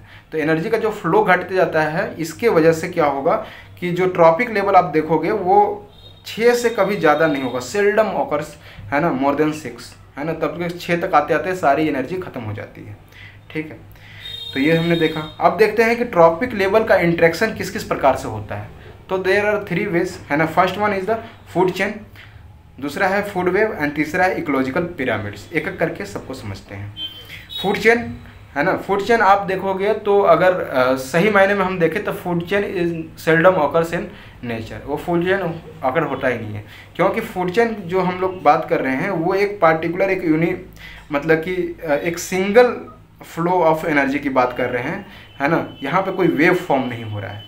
जब प्रैक्टिकलिटी क्या है कि वो फूड वेव है, जो कि अभी आपको ढंग से समझ में आएगा। तो फूड चेन का अगर हम लोग बात करें तो ये क्या है, एक सीक्वेंस है ना, ईटन और बीइंग ईटन है ना, कि आप उसको किसी चीज़ को खा रहे हो और खुद ही किसी का भोजन बन रहे हो। ठीक है, तो यहाँ पर शिकारी खुद ही शिकार है। ठीक है, एक गाना भी है, तो शिकारी खुद ही किसी का शिकार है। तो अब देखते हैं कि फूड चेन के टाइप्स देख लेते हैं कि फूड चेन के टाइप्स कौन कौन हो सकते हैं। तो there are 2 types of food chain. पहला है grazing food chain and second one is the detritus food chain. Grazing food chain को भी आप 2 पार्ट्स में डिवाइड कर सकते हैं, टेरेस्ट्रियल एंड एक्वेटिक। ठीक है, टेरेस्ट्रियल की बात करें तो यहाँ पर फॉर एग्जांपल जैसे कि ग्रासलैंड है। अब ग्रासेस पे कौन फीड ऑन करता है, गॉड। ग्रास को अपनी भोजन बनाते हैं गॉड, और गॉड को अपना भोजन बना लेता है कौन, आदमी। तो ये क्या हो गया, टेरेस्ट्रियल हो गया, यानी कि जो ज़मीन पर रहने वाले हैं उसको ही तो हम लोग टेरेस्ट्रियल बोलेंगे। फिर उसी तरह से क्या है कि एक्वेटिक में अभी मैंने बताया था कि फाइटोप्लैंक्टन्स है, उनको क्या जू प्लैंक्टन्स खा जाएंगे और जू प्लैंक्टन्स को बड़े मछलियाँ खा जाएंगी। तो ये क्या है कि एक्वेटिक में फूड चेन का एक सीक्वेंस है, ठीक है। अभी मैंने आपको बताया था कि जो स्पेसिफिक प्लेस है जो ये फूड चेन में, उसी को हम लोग क्या बोलते हैं, ट्रॉपिक लेवल बोलते हैं। अब क्लियर हो गया होगा कि ट्रॉपिक लेवल होता क्या है। नेक्स्ट जो फूड चेन है वो डेट्रिटस फूड चेन है। यहाँ हमने देखा कि यहाँ पे ग्रासेस इससे हम स्टार्ट हो रहा है, जो यानी कि जो प्राइमरी जो प्रोड्यूसर है वहाँ से हमारी ग्रेजिंग चेन स्टार्ट हो रही है, ठीक है। लेकिन जो डेट्रिटस जो है ये किससे स्टार्ट होता है, ये डेड ऑर्गेनिक मैटर से स्टार्ट होता है। क्योंकि आपको पता है, अभी मैंने बताया कि डिकम्पोजर्स कब मतलब डिकम्पोज करेंगे, जब वो बॉडी डेड हो जाएगी, या फिर जैसे कि जो भी ऑर्गेनिक मैटर बिल्कुल डेड हो चुके हैं उसके बाद वो डिकम्पोजिशर्स उस पर एक्ट करते हैं। तो detritus food chain will start begin with the dead organic matter. फिर है ये क्या है कि मतलब कि जो डिकम्पोजर्स हैं वो मेनली फंगाई और बैक्टीरिया, अभी हमने क्वेश्चन के माध्यम से भी इसको देखा, ठीक है। और इनको जो डेट्रीवोर्स होते हैं, उनको जो डिकम्पोजर्स हैं उनको हम लोग सेप्रोट्रॉप्स भी बोलते हैं या सेप्रोफाइट्स भी बोलते हैं। सेप्रोट्रॉप्स का मतलब क्या हो गया कि जो सेप्रो जो वर्ड है उसका मतलब ही होता है टू डिकम्पोज, है ना, डिकम्पोज करने, तो इसी से बना है सेप्रोट्रॉप्स, ठीक है। फॉर एग्जांपल जैसे कि कोई भी कचरा हो गया, लिटर हो गया, उसको क्या है, उसके पे फीड ऑन कौन करते हैं, अर्थवर्म्स करते हैं। अर्थवर्म को अपना भोजन बनाते हैं। और फिर जो अर्थवर्म को कौन खा लेता है, चिकन्स जो होते हैं वो अर्थवर्म को खा लेते हैं। और फिर क्या है, जो ये जो हॉक है ना, जो मतलब कि बाज वगैरह, वो क्या करते हैं, वो चिकन को खा लेते हैं। तो इस तरह से एक ये फूड चेन चलता है, detritus food chain. Detritus food chain में सिर्फ ये ध्यान देने की बात है, मैंने बहुत बार रिपीट किया कि ये बिगिन होता है डेड ऑर्गेनिक मैटर से, और ये इन्वॉल्व करता है बाकी सब ग्रेजिंग चेन की तरह ही, जैसे कि चिकन वगैरह, ये आपको ग्रेजिंग चेन्स में भी ये ऑर्गेनिज्म देखने को मिल जाएंगे। फिर जो नेक्स्ट है फूड वेब। मैंने आपको बताया था कि food web is the reality, और जो फूड चेन है वो सेल्डम ओकर होता है। क्यों? क्योंकि आप यहाँ पर देखो कि जो फूड वेब अगर हम देखें तो वो क्या है कि वो खुद ही बहुत सारे, है ना, फूड जो चेन है उनका इंटरकनेक्शन है। तो food web is nothing but natural interconnection of food chains. मतलब ऐसा तो है नहीं ना कि एक जो पार्टिकुलर जो एक सबस्ट्रांस है, एक पार्टिकुलर जो ऑर्गेनिज्म है, वो सिर्फ और सिर्फ एक ही ऑर्गेनिज्म के द्वारा खाया जाएगा, ठीक है। जैसे कि फॉर एग्जांपल ग्रास है। अब ग्रास को ग्रास होपर्स भी अपना भोजन बनाते हैं, और माउस भी बनाता है, रैबिट भी बनाता है। तो यहाँ पर आप देखिए कि ग्रास किनका भोजन बन जा रहा है, grass hoppers, rabbit and mouse. And फिर जो ग्रास होपर्स है वो लिजार्ड का भी भोजन है और हॉक का भी भोजन है। उसी तरह जो रैबिट है वो हॉक का भी भोजन है ना। माउस है वो हॉक का भी भोजन है और स्नेक का भी भोजन है। और इस तरह से हमने देखा कि जैसे कि हॉक है, इनके लिए कितने सारे, है ना, फूड आइटम्स अवेलेबल हैं, ठीक है, कितने सारे फूड अल्टरनेटिव्स अवेलेबल हैं। तो इसलिए बोला जाता है कि जो फूड वेब है वो रिलेटिवली ज़्यादा स्टेबल है फूड चेन की अपेक्षा, क्योंकि यहाँ पे ज़्यादा नंबर ऑफ जो आपके पास चॉइसेस अवेलेबल हैं। कि अगर मान लीजिए कि जैसे कि कोई चीज़ एक वाइप आउट भी हो जाती है, फिर भी वो क्या करेगा, वो इकोसिस्टम को, वो जो फ्लो ऑफ एनर्जी को मेंटेन किया रहेगा, क्योंकि अदर अल्टरनेटिव्स आपके पास अवेलेबल हैं। यही यहाँ पे लिखा हुआ है, it is the most stable and increases the chance of survival as it provides more than one alternatives, ठीक है, for food while it is not in the case of the food chain, ठीक है। तो ये आप समझ सकते हैं इसको, ठीक है। अब देखते हैं इस पर क्वेश्चन देखते हैं। कुछ क्वेश्चन है 2013 प्रीलिम्स में क्वेश्चन पूछा गया, what would happen if phytoplanktons of an ocean is completely destroyed for some reason. अभी आपको मैंने फाइटोप्लैंक्टन्स के बारे में बताया था। Phytoplanktons are nothing but they are the producers in the aquatic ecosystem. तो आप देखिए कि अगर ये बोल रहा है कि फाइटोप्लैंक्टन्स बिल्कुल ही खत्म हो जाते हैं तो वो क्या प्रभाव पड़ेगा, व्हाट विल द इफेक्ट, ठीक है। तो पहला जो दिया हुआ है, the ocean as a carbon sink would be adversely affected. अब आपको पता है कि जो भी प्लांट्स होते हैं वो क्या करते हैं, एक तरह से कार्बन सिंक का काम करते हैं। और अगर हम उनको रिमूव कर गए तो क्या होगा कि वो जो उन्होंने जो कार्बन को मतलब कि सोख एब्जॉर्ब कर रखा है, वो क्या होगा, एटमॉस्फेयर में सीधा रिलीज हो जाएगा। और इन the case of the ocean वो क्या है, ओशियन में रिलीज हो जाएगा और वो ओशियनिक एसिडिफिकेशन का ही एक कारण बनेगा। ठीक है। तो यहाँ पर क्या है, तो ocean as a carbon sink would be adversely affected, बिल्कुल सही है, ठीक है। Next the food chain in the ocean would be adversely affected, बिल्कुल सही है, क्योंकि फूड चेन हमने देखा कि एक यूनिलेटरल जो फ्लो है, सीक्वेंस है, बीइंग ईटन और मतलब ईट और बीइंग ईटन। तो यहाँ पर फाइटोप्लैंक्टन्स को जूप्लैंक्टन्स अपना भोजन बनाती हैं, तो ये क्या है, वहाँ का जो फूड चेन है वो एडवर्सली इफेक्ट होगा, तो ये भी सही है। दूसरा है the density of the ocean water, तीसरा है the density of ocean water would drastically decrease. अब बताइए कि फाइटोप्लैंक्टन्स से ओशियन का वाटर का डेंसिटी का क्या लेना देना है। आपने अगर ज्योग्राफी पढ़ी होगी, ओशियनोग्राफी, तो उसमें आपने पढ़ा होगा कि जो ओशियन वाटर हैं, है ना, वो उनकी जो डेंसिटी है वो सैलिनिटी, जो कितने अमाउंट ऑफ जो सॉल्ट उसमें डिजॉल्व है उस पर डिपेंड करता है, ना कि फाइटोप्लैंक्टन्स पे। तो ये थर्ड जो है ऑप्शन गलत है, ठीक है। तो so A option was correct, 1 and 2 only, ठीक है। नेक्स्ट क्वेश्चन देखते हैं, with the reference to the food chain in the ecosystem consider the following statement. Ecosystem के बारे में, फूड चेन के बारे में ये स्टेटमेंट दे रखा है, ठीक है। पहला है अ food chain illustrate the order in which a chain of organism feed on each other. अभी हम लोग इसके बारे में चर्चा करते ही आ रहे हैं, तो ये बिल्कुल सही है ऑप्शन। सेकेंड है food chain are found within the population of a species. यहाँ ध्यान देने की बात है, याद कीजिए प्रीवियस लेक्चर मैंने आपको बताया था पॉपुलेशन एक पार्टिकुलर स्पेसिस का ही ग्रुप ऑफ, है ना, ये होते हैं। उसमें ये नहीं है कि डिफरेंट टाइप्स ऑफ आप स्पीसीज डाल दिया, यानी कि आपने उसमें एनिमल को भी कंसीडर कर लिया, मैन को भी कंसीडर कर लिया और प्लांट्स को भी कंसीडर कर लिया। ऐसा वो पॉपुलेशन नहीं होता, उसको पॉपुलेशन नहीं बोलते, उसको कम्युनिटी बोलते हैं। तो यहाँ पे बोला कि पॉपुलेशन, और बिल्कुल क्लियरली बोल दिया कि with in the population of a species. तो क्या food chain with in the population of a species हो सकता है? क्या आदमी को, मतलब कि आदमी खुद ही आदमी का भोजन है, या फिर रैबिट खुद रैबिट का भोजन है? ऐसा तो है नहीं ना। तो ये food chain with in the population नहीं हो सकता है। सो ऑप्शन 2 वाज रॉन्ग, ठीक है। Then we are left with the, अगर हम लोग 2 को कैंसिल करते हैं तो ये और ये ऑप्शन स्ट्राइक आउट हो चुका है, और ऑप्शन 1 तो हमने ऑलरेडी सही कर रखा है, तो नन तो होगा ही। तो ऑप्शन ए पर सीधे आप पहुंच सकते हो, विदाउट आप गए ऑप्शन 3 को आप देखने की भी जरूरत नहीं है। फिर भी हम देख लेते हैं कि a food chain illustrates the number of each organism which are eaten by others. क्या ये फूड चेन नंबर बताता है कि कितने नंबर ऑफ ऑर्गेनिज्म उसमें खाए, मतलब कि फिर ईटन बाई अदर ऑर्गेनिज्म के द्वारा खाए जा रहे हैं? ऐसा तो नहीं है, नंबर्स तो नहीं बताता, वो सिर्फ ये बताता है कि कौन सा ऑर्गेनिज्म किसको खाता है, ये बताता है। तो ये ऑप्शन गलत था। 2014 का क्वेश्चन है, which one of the following is the correct sequence of food chain. ये देखिए correct sequence of the food chain के बारे में बताया है। अब ये देखिए इस तरह से ये मतलब कि 3 ऐसे ऑर्गेनिज्म के बारे में ऑप्शन है कि जो आपने शायद ही कभी सुना हो, ठीक है। अगर आपने अनलेस और अनटिल आपने एनसीईआरटी अच्छे से नहीं पढ़ा है, ये एग्जाम्पल्स एनसीईआरटी में दिए गए हैं, इसलिए मैं बोलता हूँ कि एनसीईआरटी का इम्पोर्टेंस बहुत ज़्यादा है और उनके एग्जाम्पल्स का इम्पोर्टेंस बहुत ज़्यादा है, क्योंकि एग्जाम्पल्स वहाँ से पिकअप किए जाते हैं, ठीक है। तो जितने भी मैंने जो लेक्चर प्रिपेयर किया उसमें एग्जाम्पल्स मैंने एनसीईआरटी एनआईओएस की किताब से, है ना, शंकर, सबकी किताब, मतलब सारे बुक को हमने रेफ़र करके इसमें डाला हुआ है। तो आप ये एग्जाम्पल्स बिल्कुल रट कर जाएँ, ठीक है।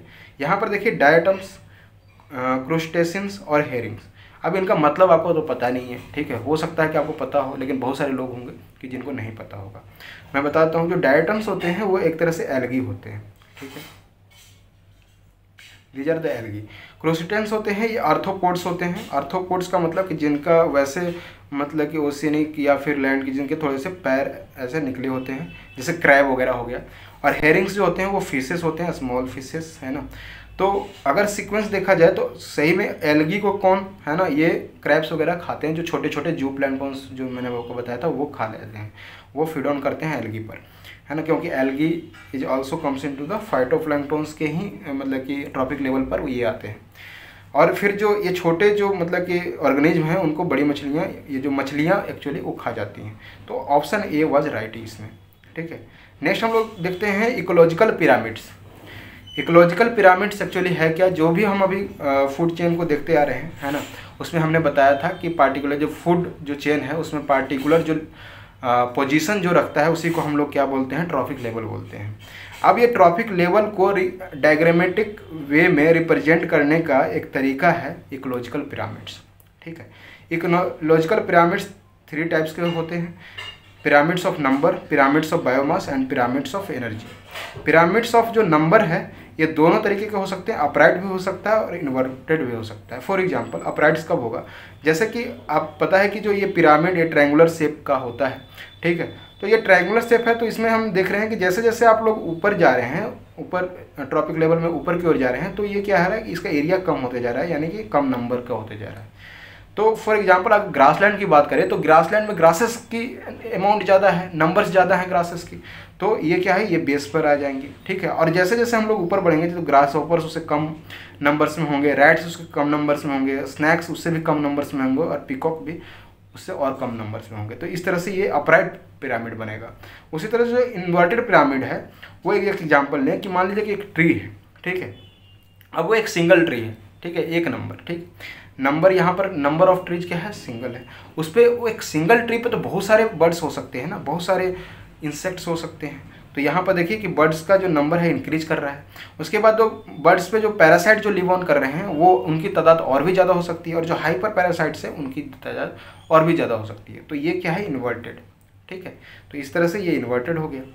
अब लेकिन ये जो पिरामिड ऑफ नंबर्स हैं इनके खुद ही कुछ डिसएडवांटेज हैं।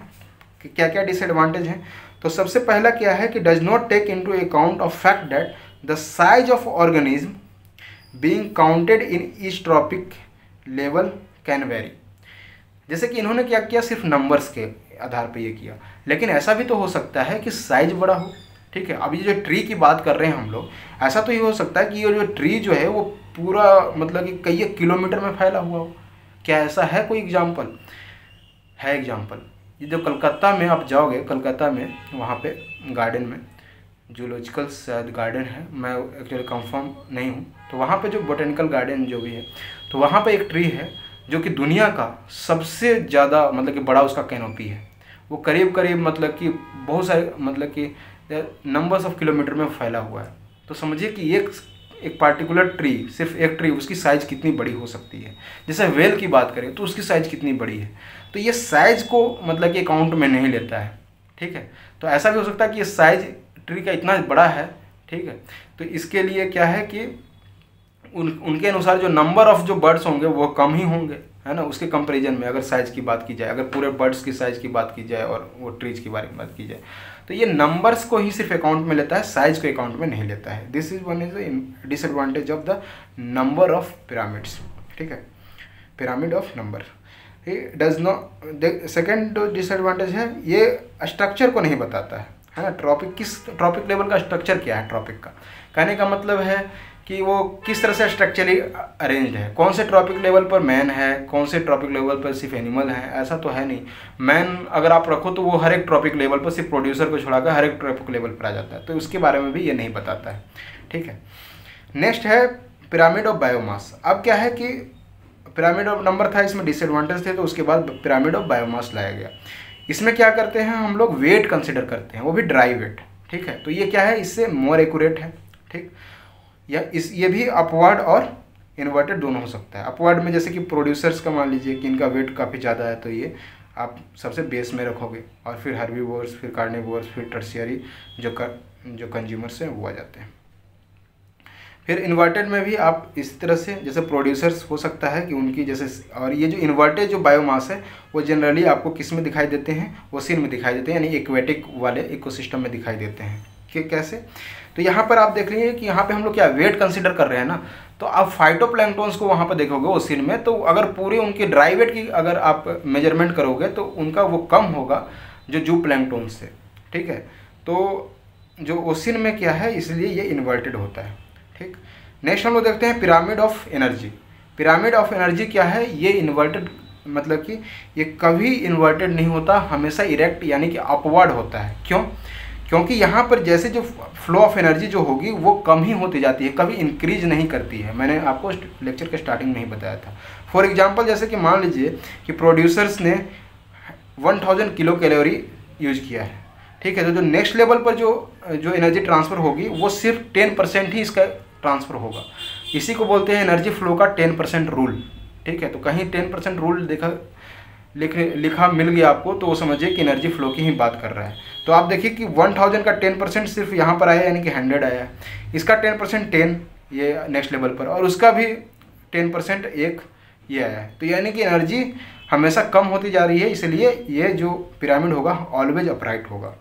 अब ये जो एनर्जी की सिग्निफिकेंस क्या है पिरामिड ऑफ एनर्जी की, तो ये हमें हेल्प करता है किस फिनोमेनन को जानने में, तो बायोलॉजिकल मैग्निफिकेशन है, आजकल न्यूज़ में काफ़ी होता है बायोलॉजिकल मैग्निफिकेशन, तो उसको हमें समझने में ये हेल्प करता है। ठीक है, और ये जो पिरामिड ऑफ एनर्जी है ये आपके लॉ ऑफ थर्मोडायनेमिक्स को फॉलो करता है। लॉ ऑफ थर्मोडायनेमिक्स को कैसे फॉलो करता है, तो जैसे कि आपने सेकेंड लॉ ऑफ थर्मोडायनेमिक्स, अगर आप साइंस के स्टूडेंट हो तो आपने पढ़ा होगा कि जो भी एनर्जी जो है वो क्या होता है, कुछ हीट में और कुछ जो है वर्क डन में कंज्यूम हो जाता है ना। तो क्या होता है कि कुछ हमेशा क्या होते हैं कि सारे एनर्जी यूटिलाइज नहीं होते हैं, कुछ एनर्जी वर्क में जाते हैं, कुछ अपने जो टेम्परेचर जो हीट रेगुलेट करने में उसमें जाते हैं। तो इसीलिए क्या है कि जो एनर्जी का फ्लो है वो पूरी तरह से ट्रांसफ़र नहीं हो रहा है।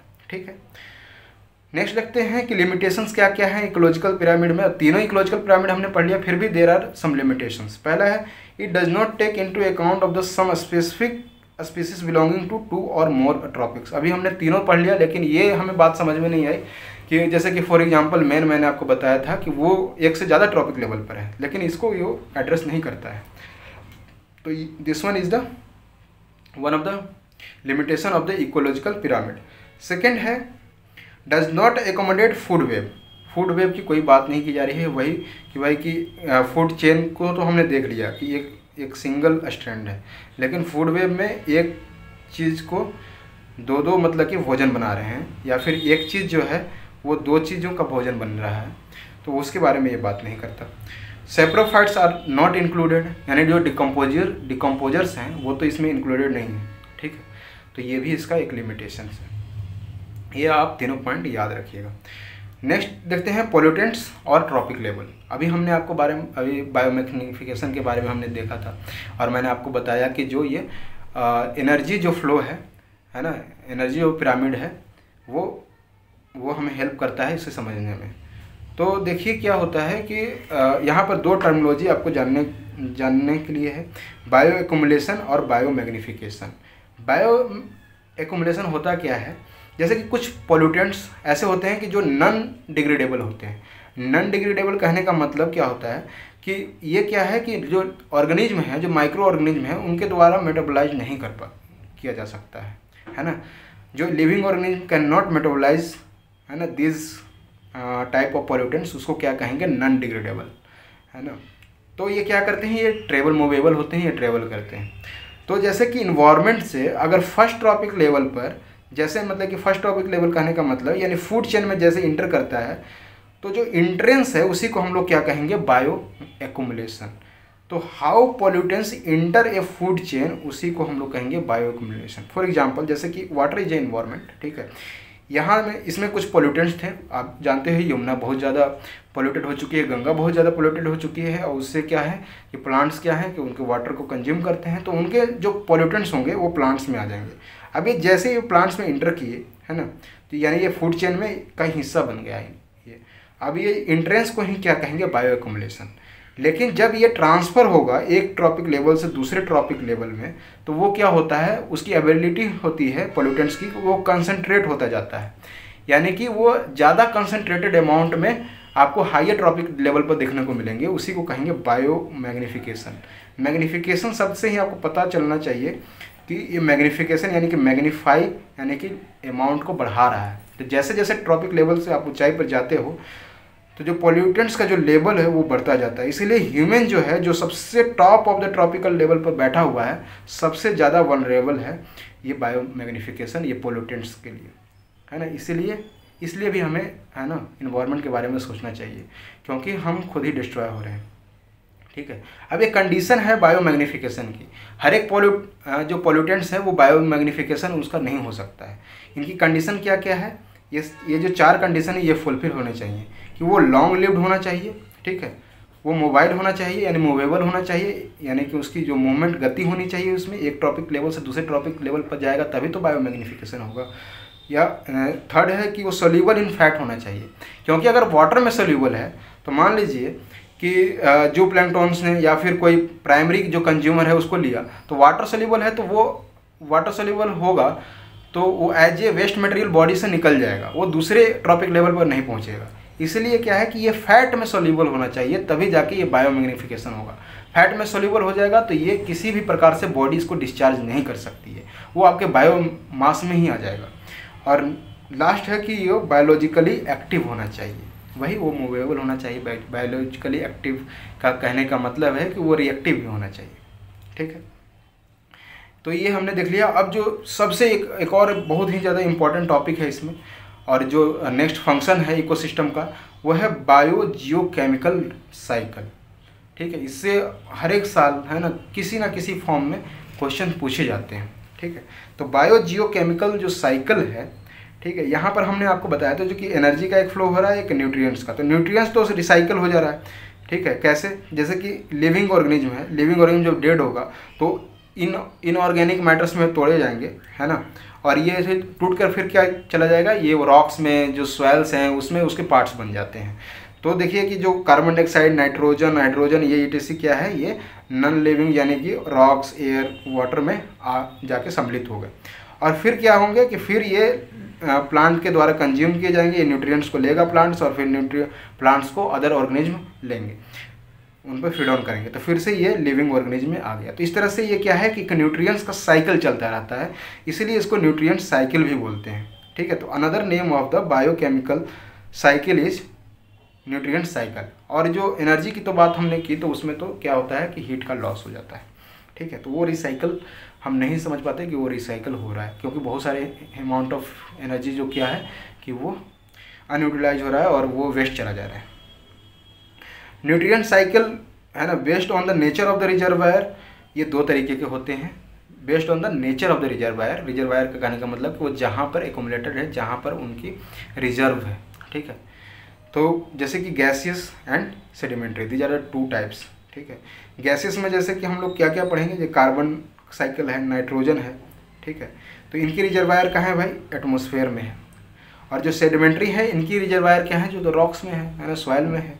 जैसे for example phosphorus, sulphur, earth crust में इनकी रिजर्वायर है, ठीक है। Based on the replacement period, ये दो तरीके के होते हैं, परफेक्ट एंड इनपरफेक्ट। परफेक्ट कहने का मतलब क्या होता है कि ये फास्टली यूटिलाइज हो जाते हैं ना, फास्टली रिसाइकल्ड हो जाते हैं। Nutrients are replaced as fast as they are utilized, है ना।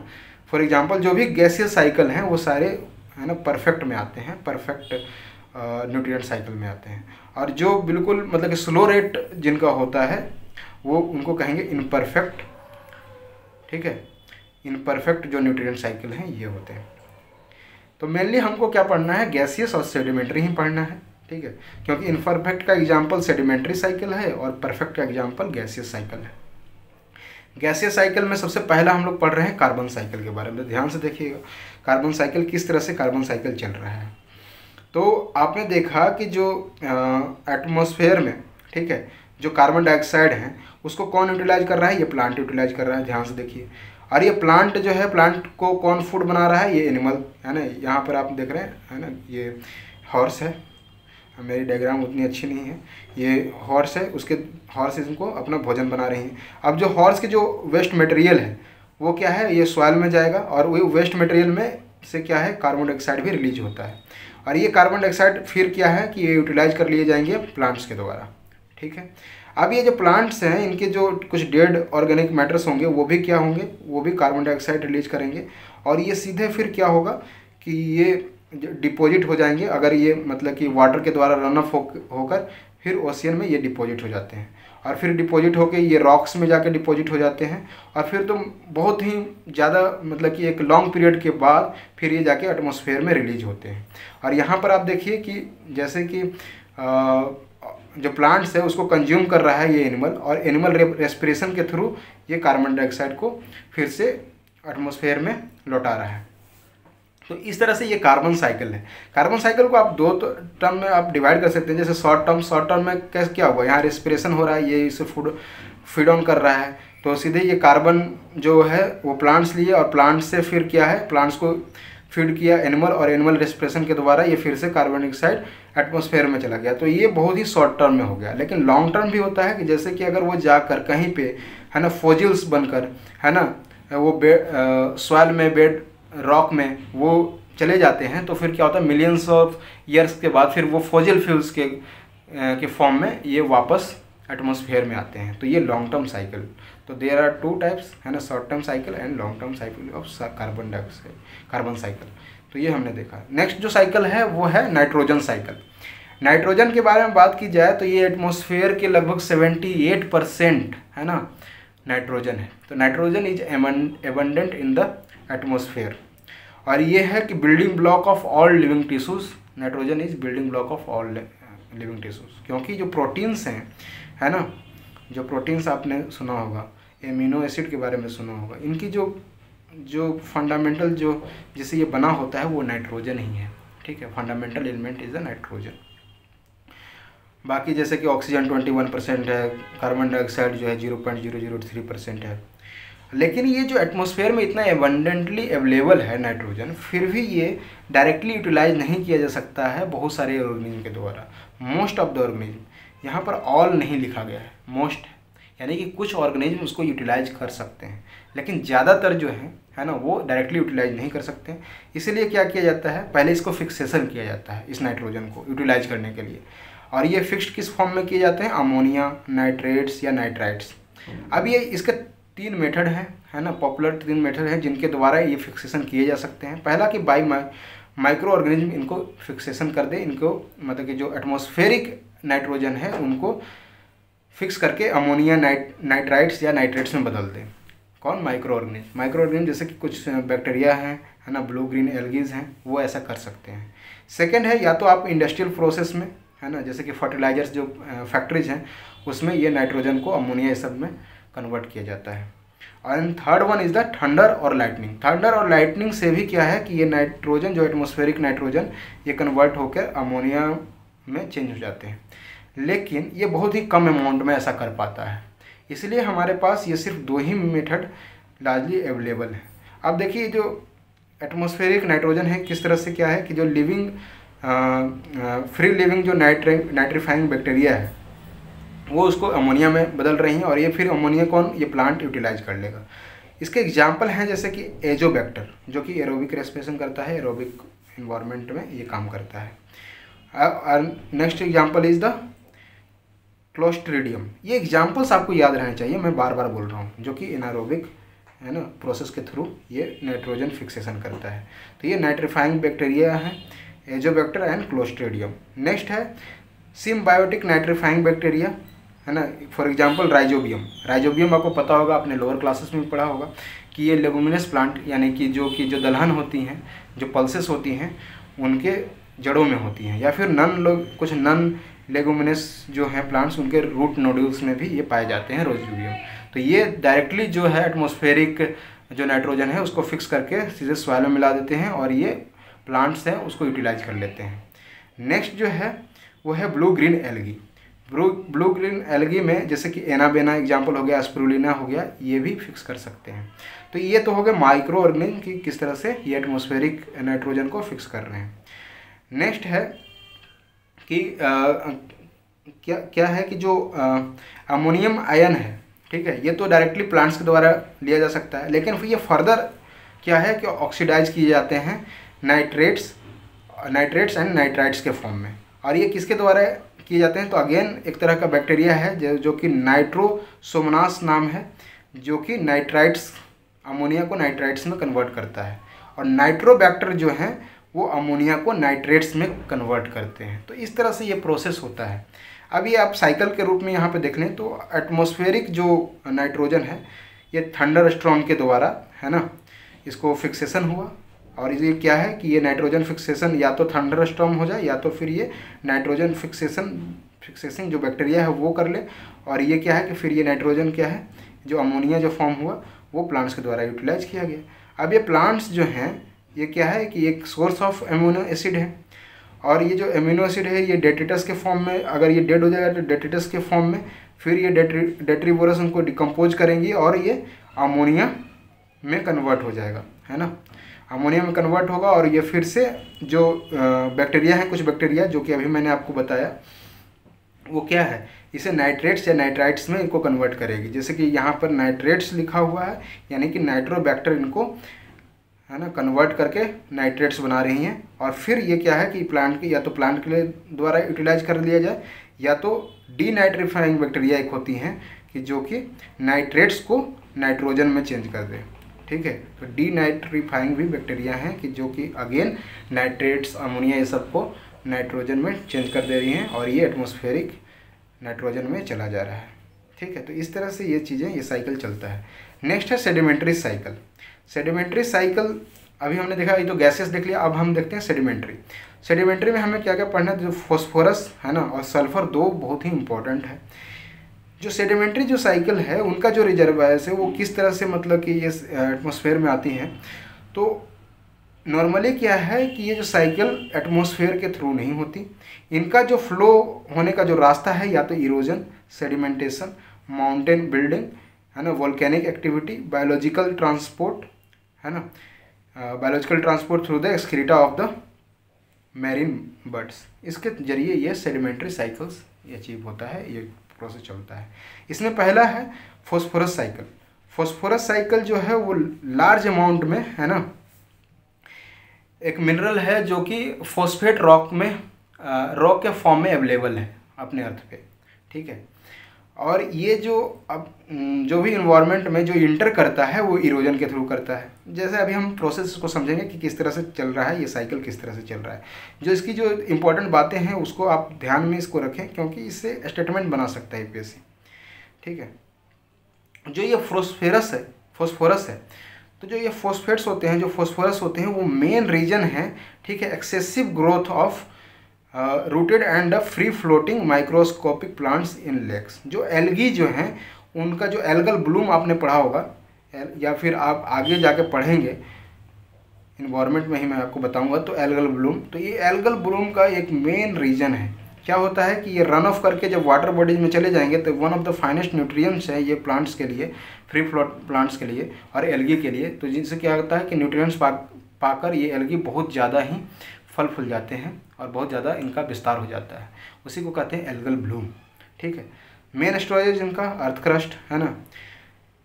ये जो इनपुट फ्रॉम द जो रेन है, रेन से जैसे कि ये जो फॉस्फोरस है वो बहुत ही कम अमाउंट में है, बहुत ही स्मॉलर अमाउंट में, नेग्लिजिबल है। तो आप ये कह सकते हैं कि जो एटमॉस्फेयर से इसका जो काफ़ी कोई नाता लेना देना नहीं है। Gases exchanges of the phosphorus between the organism and the environment are negligible, उसको हम लोग कंसिडर नहीं करते हैं। अब देखिए ये साइकिल किस तरह से हो रहा है। अभी मैंने आपको बताया कि वेदरिंग यहाँ पर होगा, इरोजन होगा। तो ये जो रॉक है, फॉस्फेट रॉक्स हैं, वो वेदर होके स्मॉलर रॉक्स में टूट गए। अब ये फिर क्या है कि और ज़्यादा वेदरिंग होकर ये सॉइल के फॉर्म में आ जाएंगे, तो फॉस्फेट्स इन सॉइल आ गया। अब ये सॉइल में आ गए हैं तो इसको यूटिलाइज कौन करेगा, प्लांट्स कर लेंगे यूटिलाइज, है ना।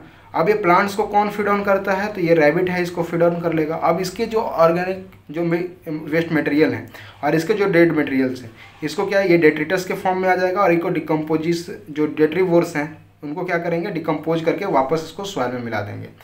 अब ये जो सॉइल है अगर ये रन ऑफ होकर वाटर बॉडीज में जाती हैं, है ना, सॉल्यूशन, वाटर में सॉल्यूशन बनती हैं, तो ये क्या होती हैं कि प्रेसिपिटेट कर जाती हैं एक सॉलिड फॉर्म में, है ना, नीचे की ओर बैठ जाती हैं और रॉक में अगर जाके फंस गई तो फिर मिलियंस ऑफ ईयर के बाद फिर ये अपलिफ्ट होकर फिर एक मतलब कि एक तरह से चट्टान के फॉर्म में, माउंटेन्स के फॉर्म में बाहर आती हैं। तो इस तरह से ये साइकिल ये चलता है।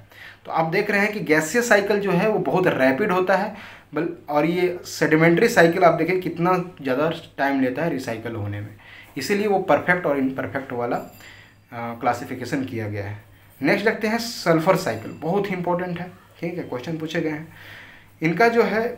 इनका जो रिजर्वायर है ये दोनों है, ठीक है ना। ये एटमॉस्फेयर में भी कुछ पाए जाते हैं लेकिन बहुत स्मॉल अमाउंट में, ठीक है। और जैसे कि ऑर्गेनिक और इनऑर्गेनिक हैं, ठीक, जो रिजर्वायर्स हैं। ऑर्गेनिक में जैसे कि कोल है, ऑयल है, पीट है, ये सब क्या है कि ये इसके ऑर्गेनिक रिजर्वायर्स हैं। इनऑर्गेनिक में पायरेट रॉक है, ठीक है। पायरेट रॉक एक तरह से ओर होता है सल्फर का, ठीक है, जहाँ जिस मतलब कि ओर में सल्फर अगर कंटेंट है तो उसको पायरेट बोलते हैं, और सल्फर रॉक्स हैं, ठीक है। तो ये क्या हो गए, इनऑर्गेनिक हो गए। जो सल्फर जो साइकिल है वो मोस्टली क्या है, सेडिमेंट्री है, मोस्टली लिखा हुआ है लेकिन फुल्ली नहीं है, क्योंकि देर आर सम अमाउंट की वो एटमॉस्फेयर से भी रिसाइकिल होता है। तो जैसे कि जो सल्फर डाइऑक्साइड है ये गैसेस कंपोनेंट, और जो हाइड्रोजन सल्फाइड है these are the gases component of the sulphur cycle. इसके जो सोर्सेस हैं वो क्या कौन कौन से हैं, वोल्केनिक इरप्शन है, क्वेश्चन पूछे गए हैं कि सल्फर के सोर्सेस कौन कौन है, ये आपको याद रहने चाहिए सोर्सेस। वोल्केनिक इरप्शन है, कंबशन ऑफ फॉसिल फ्यूल से, जैसे कि कोल का जलना, ठीक है, from the surface of the ocean and from the gaseous release by the decomposition, ये सब इसके सोर्सेस हो गए। जैसे एटमॉस्फेरिक जो हाइड्रोजन सल्फाइड है अगर वो ऑक्सीडाइज होगा तब जाके क्या फॉर्म कर देता है, सल्फर डाइऑक्साइड बनाता है, और यही जब वाटर में मिल जाएगा तो वीक एक सल्फ्यूरिक एसिड बना देता है। H2SO4 इज सल्फ्यूरिक एसिड, तो वीक सल्फ्यूरिक एसिड का निर्माण करता है, और वही जब हम लोग देखते हैं कि एसिड रेन के फॉर्म में, वीक एसिड रेन के फॉर्म में फिर से धरती पर गिरती है। तो इस तरह से इसका साइकिल कंप्लीट होता है। तो आप देख लीजिए कि ये साइकिल कैसे कंप्लीट हो रहा है। जो सल्फेट्स एटमॉस्फेयर में हैं, ठीक है, तो इनका वेट डिकम्पोजिशन यानी कि एसिड रेन के फॉर्म में ये क्या हो गई, धरती पर आ गई, और सल्फेट इन वाटर ये क्या करेंगे, सोल्यूबल हुए, और ये कुछ क्या है सॉइल में चली गई, जिसको क्या है कि प्लांट के द्वारा यूटिलाइज कर लिया गया। अब प्लांट्स के द्वारा यूटिलाइज किया गया, फिर से अगर ये डेड प्लांट्स होंगे, डेट्रिटस होंगे, तो इनको डिकम्पोज करके वापस से सॉइल में मिला दिया जाएगा, तो एक साइकिल हो गया। फिर जैसे कि जो सल्फेट्स वाटर में हैं ये आगे बढ़ के क्या करेंगे, है ना, आयरन सल्फेट्स जो सेडिमेंट्स हैं उनका फॉर्मेशन करेंगे, और ये क्या है, हाइड्रोजन सल्फाइड जो है एटमॉस्फेयर में रिलीज हो जाएगा इनसे। आगे क्या है कि कुछ जो क्या हो सकते हैं कि डिपॉजिट हो सकते हैं और एक फॉसिल फ्यूल्स का निर्माण कर सकते हैं बहुत ही टाइम के बाद, मिलियंस ऑफ ईयर के बाद। तो ये जो फॉसिल फ्यूल्स होते हैं यही तो इनऑर्गेनिक मैटर्स के होते हैं बने हुए। तो ये फॉसिल फ्यूल्स के तरह ये फॉसिल फ्यूल्स से फिर ये जो फॉसिल फ्यूल्स में आ गए सल्फर, और ये फॉसिल फ्यूल जब बर्न होगा तो फिर से ये एटमॉस्फेयर में रिलीज होंगी एज ए सल्फर डाइऑक्साइड, है ना। और सल्फर डाइऑक्साइड वोल्केनो से भी डायरेक्ट सल्फर डाइऑक्साइड होता है और ये सीधे एटमॉस्फेयर में रिलीज होता है। तो there is atmosphere involve in the sulphur cycle, ठीक है। लेकिन हम लोग फॉस्फोरस साइकिल में देखा था हमने कि उसमें एटमॉस्फेयर इन्वॉल्व नहीं है, तो ये क्वेश्चन पूछा भी गया है। नेक्स्ट देखते हैं इकोलॉजिकल सक्सेशन, लास्ट टॉपिक आज का, इकोलॉजिकल सक्सेशन। इकोलॉजिकल सक्सेशन कहने का मतलब है कि एक जो सक्सेशन क्या होता है कि एक यूनिवर्सल प्रोसेस है, ठीक है, जो कि वेजिटेशन का डायरेक्शनल चेंज है ना, over a period of time. तो ये दो चीज़ याद रखिएगा, the process of directional change in vegetation on an ecological time scale, यानी कि टाइम इन्वॉल्व है इसमें और एक डायरेक्शनल चेंज है वेजिटेशन का, ठीक।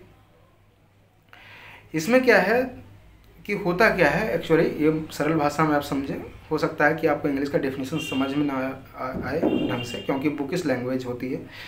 आप देखिए कि होता क्या है कि कुछ कम्युनिटीज़ वहाँ पर आती हैं, ठीक है, जैसे कि प्लांट्स में सबसे पहले लिचेंस है, उसके बाद फिर या तो वो रिप्लेस कर दी जाती हैं या तो वो इवॉल्व होकर किसी और विगर मतलब कि चीज़ में ढल जाती हैं। The process of by which communities of plants, यहाँ ध्यान से देखिए, and animal species in an area, या तो प्लांट्स के या तो एनिमल्स के जो स्पेसीज किसी पार्टिकुलर एरिया में रिप्लेस किए जा रहे हैं या फिर चेंज किए जा रहे हैं into another over a period of time, इसी को क्या कहेंगे, इकोलॉजिकल सक्सेशन कहेंगे। फॉर एग्जांपल ये जो इकोलॉजिकल जो सक्सेशन है ये डिफरेंट टाइप्स के हो सकते हैं, जैसे कि मेन है प्राइमरी और सेकेंडरी सक्सेशन। ऑटोजेनिक भी हो सकता है, एलोजेनिक, है ना, ऑटोट्रॉपिक एंड हेट्रोट्रॉपिक भी हो सकते हैं, ठीक है।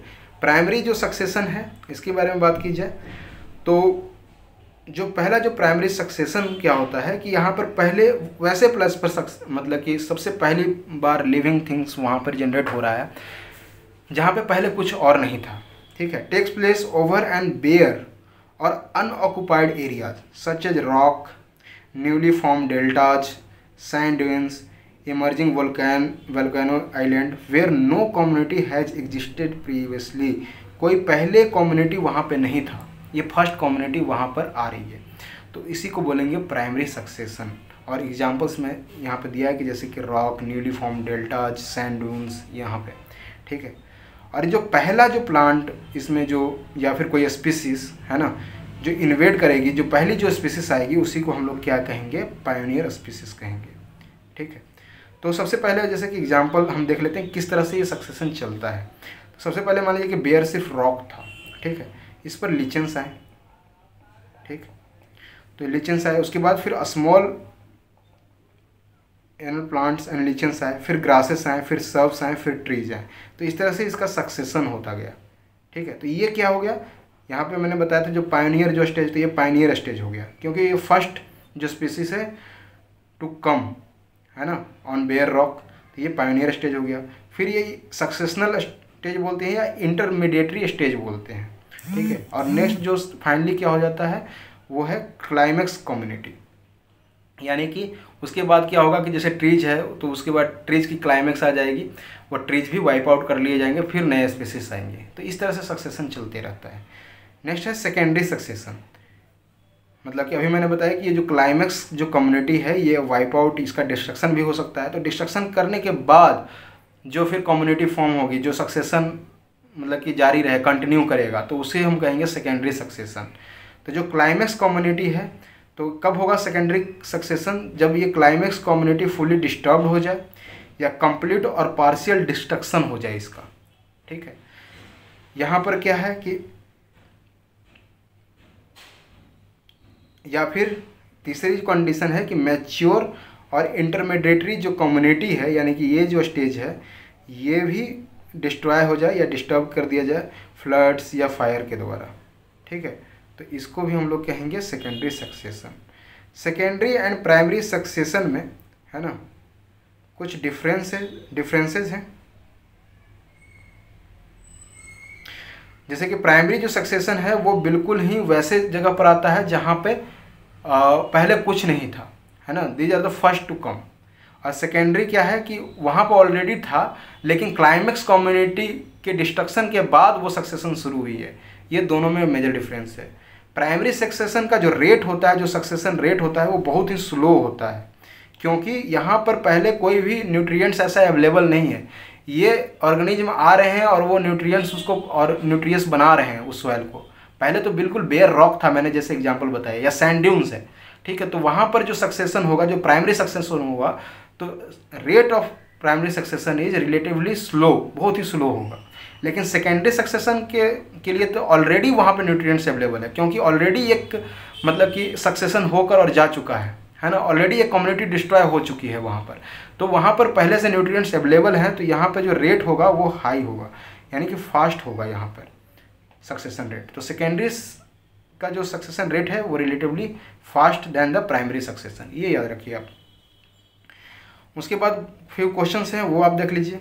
प्रीलिम्स 2011 में भी ये क्वेश्चन पूछा गया और 2014 में भी क्वेश्चन पूछा गया, यानी कि क्वेश्चन प्रीलिम्स के रिपीट होते हैं, इसलिए प्रीवियस ईयर क्वेश्चन आपको देखना जरूरी है। कंसीडर द फॉलोइंग पहला जो है photosynthesis, respiration, decay of organic matter, volcanic action. Which of the above add carbon dioxide to the carbon cycle on earth. बताइए कौन कौन इसमें कार्बन डाइऑक्साइड, है ना, ऐड कर रहे हैं कार्बन साइकिल में।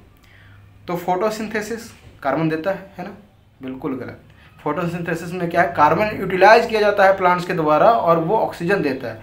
तो वन ऑप्शन रॉन्ग हो गया। अब वन ऑप्शन जैसे ही आप काटते हो तो ए और डी को आप सीधे स्ट्राइक आउट करते हो। फिर सिर्फ 2 बच जाता है। देखिए 2 और 3 इसमें दोनों में कॉमन है, तो 2 और 3 को देखने के मतलब ही नहीं है। वोल्केनिक एक्शन, तो क्या वोल्केनिक एक्शन से जो 4th है से कार्बन डाइऑक्साइड रिलीज होता है, तो बिल्कुल रिलीज होता है, मैंने आपको पहले बताया था। तो option C was the correct.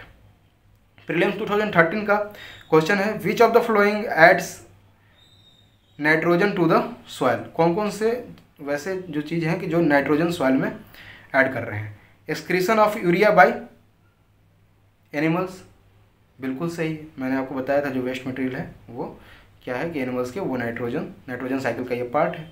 Burning of coal by man, यहाँ पर थोड़ा सा यूपीएससी ने थोड़ा सा स्लाइटली उसको ट्विस्ट किया है।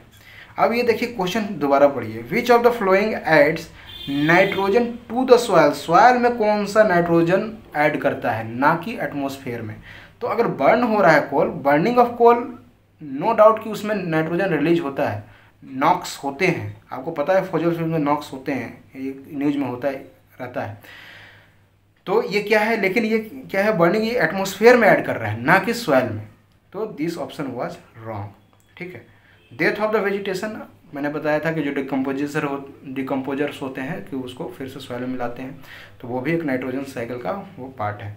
तो इसमें जो ऑप्शन वाज करेक्ट, जो C option was correct 1 and 3। Prelims 2014 का क्वेश्चन है, there is some concern regarding the nano particles of some chemical elements that are used by the industry in the manufacture of the various products। Why? क्यों ऐसा concern है, जो nano particles हैं हमारे लिए सरदर्द क्यों बना हुआ है? तो पहला है, they can accumulate in the environment and contaminate water and soil. बिल्कुल सही है, अभी हमने बायो एक्यूमुलेशन और बायो मैग्निफिकेशन के बारे में बात की है। तो वो क्या होता है कि एक्यूमुलेशन ही तो होता है ना, बायो एक्यूमुलेशन। तो ये पहला सही है।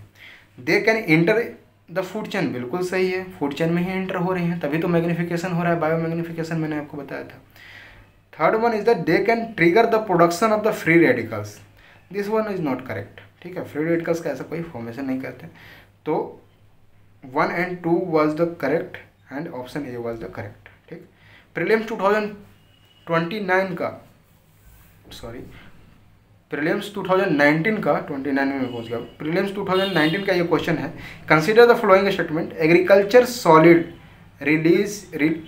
Agriculture soils release nitrogen oxides into the environment. तो क्या जो एग्रीकल्चर जो सॉइल है वो नाइट्रोजन इन्वायरमेंट में रिलीज करती हैं? आप याद करिए नाइट्रोजन साइकिल, वहाँ पे मैंने बताया था there are some denitrifying bacterias. तो वो क्या करते हैं, जो नाइट्रेट्स हैं जो भी मतलब कि सॉइल में, अगर वहाँ से प्लांट्स को आप निकालोगे जो ऑब्जर्व किए हुए, तो उसको निकालोगे तो वो क्या करेंगे, वो रिलीज होंगी और वो जो नाइट्रेट्स के फॉर्म में है तो वो फिर से डीनाइट्रीफाइंग जो बैक्टीरिया है वो नाइट्रोजन में कन्वर्ट कर देगी। तो ये ऑप्शन सही है, ठीक है। Cattle release ammonia into the environment. Developed countries और डेवलपिंग कंट्रीज में पूरा विवाद ही यही है। डेवलप्ड कंट्रीज बोलते हैं, जैसे कि फॉर एग्जांपल इंडिया के बारे में, कि आप लोग के यहाँ कैटल रेडिंग बहुत ज़्यादा होती है और वो बहुत ज़्यादा अमोनिया प्रोड्यूस करती है, यानी ग्रीन हाउस गैसेस प्रोड्यूस कर रहे हैं, ठीक है। तो cattle release ammonia into the environment, ये ऑप्शन भी सही है।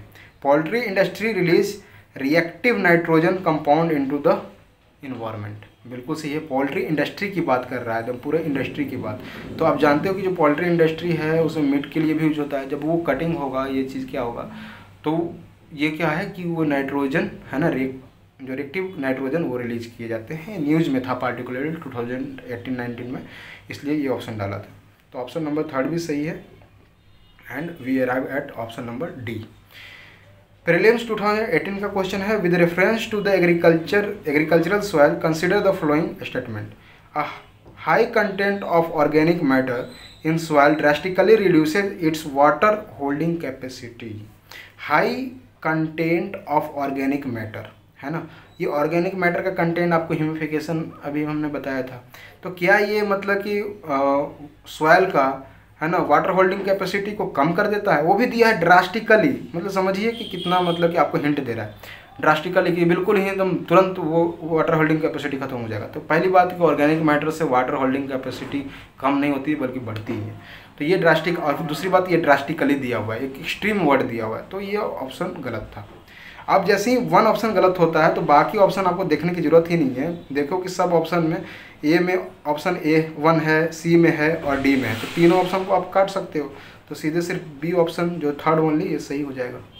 सेकंड ऑप्शन देख लेते हैं आपके लिए, soil does not play any role in the sulphur cycle. भाई कितनी बड़ी बात कही दी है। सल्फर जो साइकिल है वो सेडिमेंट्री साइकिल है ना, और सेडिमेंट्री साइकिल का तो रिजर्वायर ही है सॉइल, रॉक्स, और ये बोल रहा है कि ये कोई रोल ही प्ले नहीं करता, तो ये तो सही गलत ही था, ठीक है। तो इस तरह से ऑप्शन बी वाज करेक्ट, जो 3 ओनली। तो फ्रेंड्स, होप ये आज का लेक्चर रहा, होप आपको लेक्चर पसंद आ रहे हों और ये आप इन्वायरमेंट को ढंग से कर रहे हो, ढंग से समझ रहे हो। अगर आपकी कोई भी क्वेरीज है तो प्लीज़ हमें कमेंट बॉक्स में डालें या मुझे मेल करें मेरे मेल आईडी पर। मैं आपको हर कोशिश करूँगा समझाने के लिए अच्छे तरीके से, और आपकी पीटी इस बार रुकनी नहीं चाहिए, ठीक है। और प्लीज़ चैनल को प्लीज़ सब्सक्राइब करें और वाइडली इसको शेयर करें। Thank you.